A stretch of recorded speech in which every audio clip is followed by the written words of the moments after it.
Macam bunyi lori undur je. Undur ni. Kalau bilik yang luas macam ni, dengan keadaan yang agak tak berapa nak senyap, kita boleh dengar dengan jelas. Kalau tengah tidur, tak bangun juga, saya takkan nak cakap apa. Memang dia kuat dari mendekati. Okey.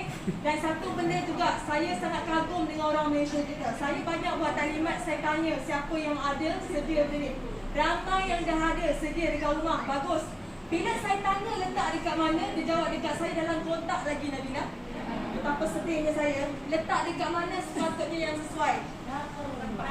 Jangan cikgu 5 kali masak, 5 kali lain. Letak dekat bahagian ruang tamu. Sebab dekat ruang tamu dalam bilik tidur.